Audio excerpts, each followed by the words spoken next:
नमस्कार, मैं कर्नल संजय श्रीवास्तव, अध्यक्ष climate resilient observing system promotion council 16 से 30 नवंबर 2021 के मौसम की संभावनाओं और भविष्यवाणियों के साथ आपके सामने उपस्थित हूँ। सबसे पहले जहाँ तक वैश्विक स्थिति की हम बात करें तो उत्तरी गोलार्ध में अभी शरद ऋतु का आरंभ हो चुका है और अगर हम भारत के नक्शे के साथ स्थिति को देखें तो उत्तर भारत में ठंड की शुरुआत हो चुकी है। हिमालयी प्रदेशों में स्नोफॉल भी पिछले हफ्ते हुआ है। जहाँ तक हम समुद्री क्षेत्रों की बात करें तो हमारे बे ऑफ बंगाल, बंगाल की खाड़ी और अरब की खाड़ी दोनों में काफ़ी हलचल है।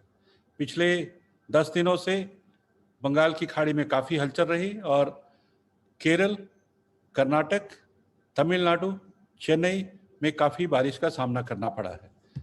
आगे हम बात करें, अगर हम भारतीय मौसम विज्ञान के लॉन्ग रेंज फोरकास्ट की बात करें तो नवंबर के महीने में नॉर्थ ईस्ट मानसून एक्टिव हो चुका है और इस वर्ष नॉर्थ ईस्ट मानसून के दौरान तमिलनाडु, पुडुचेरी, कड़ैकल, कोस्टल आंध्र प्रदेश और यनम, रायलसीमा, केरला एंड माही और साउथ इंटीरियर कर्नाटका में 122%, मैं दोबारा बोलूंगा 122% वर्षा की संभावना है। वैश्विक दृष्टि से अगर हम देखें, करेंटली ला नीना की कंडीशंस इक्वेटोरियल पैसिफिक ओशियन पे प्रिवेल कर रही हैं और इंडियन ओशियन डायपोल पे सामान्य न्यूट्रल कंडीशंस प्रिवेल कर रही हैं। जो करंट वैश्विक मौसम की स्थिति है उस पर भारतीय मौसम विज्ञान कड़ी निगरानी कर रहा है और समय समय पे सही फोरकास्ट दिया जा रहा है।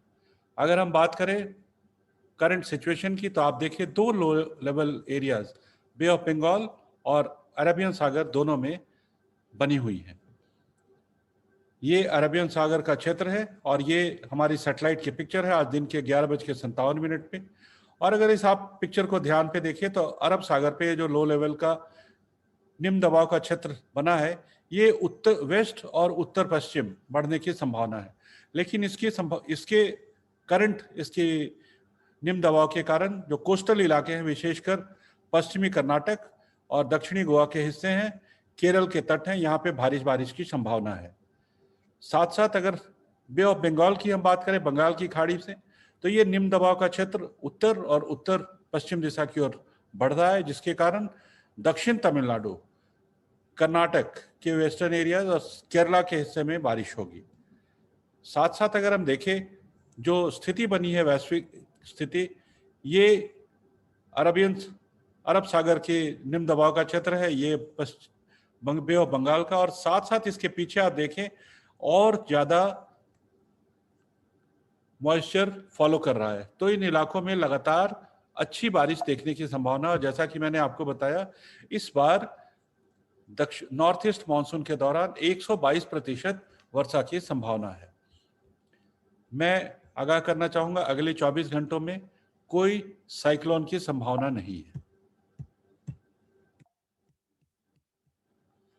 जहां तक हम मौसम की बात करें, फिलहाल हम अग्रहायण के बाद पौष में प्रवेश करने वाले हैं और हेमंत ऋतु में है, और जो पत्तों की झड़ने की प्रक्रिया है वो आप देखेंगे पूरे नॉर्थ इंडिया में शुरू हो चुकी है।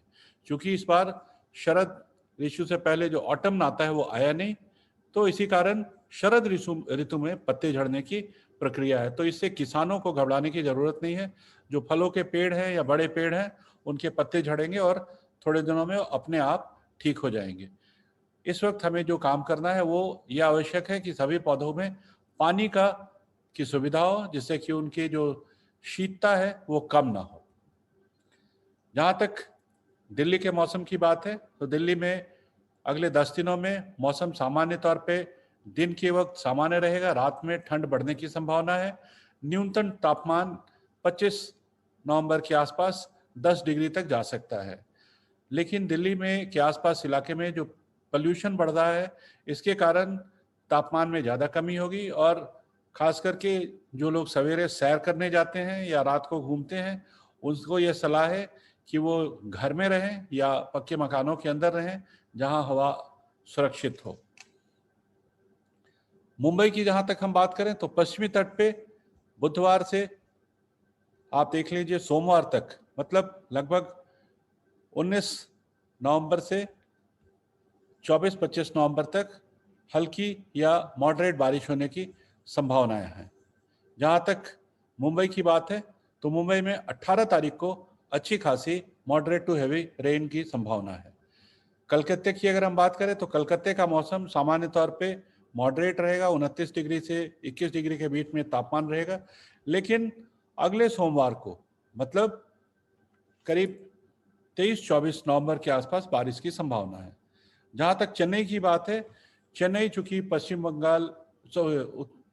बंगाल की खाड़ी के पास है और जो वहां निम्न दबाव का क्षेत्र बना है उसके कारण चेन्नई पे प्रभाव जारी रहेगा और चेन्नई के शहरी इलाकों में और लो लाइंग एरिया में लोकल फ्लडिंग की संभावना है। तो वहां के नागरिकों से ये अनुरोध है, उनको ये सलाह दी जाती है कि वो बारिश के दौरान लो लाइंग एरियाज में ना जाएं, कम से कम ट्रैवल रखें। और 17-18 नवंबर का जो दिन है उस दिन काफ़ी ज़्यादा बारिश होने वाली है और हवाओं की जो गति है वो 40 से 50 किलोमीटर प्रति घंटा की रफ्तार से रहेगी। तो जो फिशरमैन हैं, जो मछुआरे हैं, उस दिन 17 नवंबर, 18 नवंबर, 19 नवंबर, ये 3 दिन फिशिंग के लिए ना जाएं। जहाँ तक लॉजिस्टिक्स की बात है, जिन्हें अस्पताल या इमरजेंसी का काम है तो वो लो लाइंग एरिया से हटके ऐसे इलाके में आए जहाँ पे ट्रैफिक की सुविधा रहेगी। जहाँ तक बेंगलोर की बात है, ये अरब सागर और बंगाल की खाड़ी में जो निम्न दबाव का क्षेत्र है, ये बेंगलोर पे इसका प्रभाव पड़ेगा और आप देख रहे हैं 16 नवंबर से लेके लगातार यहाँ बारिश है और 25 नवंबर तक यहाँ मॉडरेट टू हेवी रेन होती रहेगी। साथ साथ तिरुवनंतपुरम में भी इसका प्रभाव रहेगा। तिरुवनंतपुरम में आज 16 नवंबर को, 19 नवंबर को और फिर 24-25 नवंबर और इस महीने के अंत में बारिश की संभावना है। इनके साथ साथ इन सभी इलाकों में दक्षिणी भारत में विशेषकर थंडर स्टॉर्म और लाइटनिंग, वज्रपात की काफ़ी संभावना है। तो सभी से अनुरोध है कि वो पेड़ के नीचे नहीं खड़े हों, अपने घरों पे या अपने दफ्तर में, अपने कार्यालय में लाइटनिंग अरेस्टर अवश्य लगाएं। और जो भारत सरकार का ऐप है दामिनी ऐप, लाइटनिंग से अलर्ट के लिए दामिनी ऐप बनाया हुआ है, उस अलर्ट का अवश्य इस्तेमाल करें। उत्तरी भारत में किसान जो पराली जला रहे हैं उनसे अनुरोध है कि वो अपने खेतों में पराली ना जलाएं। वो जो उनको पद्धति बताई गई है डिकम्पोजिंग की या जो ट्रेडिशनल प्रैक्टिसेस हैं जिससे कि पॉल्यूशन ना हो, प्रदूषण ना हो, उसका पालन करें और अपने खेतों को ज़्यादा उर्वरा बनाएं। जहाँ तक पोल्यूशन की बात है, दिल्ली में पोल्यूशन अभी सीवियर स्टेटस पे है और अगर पराली जलती रहे तो ये पोल्यूशन बढ़ते रहेंगे। तो ज़रूरत है हम इनको पराली ना जलाएं, पोल्यूशन ना करें, कम से कम गाड़ियों का इस्तेमाल करें, ज़्यादा से ज़्यादा हम रिन्यूएबल एनर्जी का इस्तेमाल करें और पोल्यूशन को रोकें।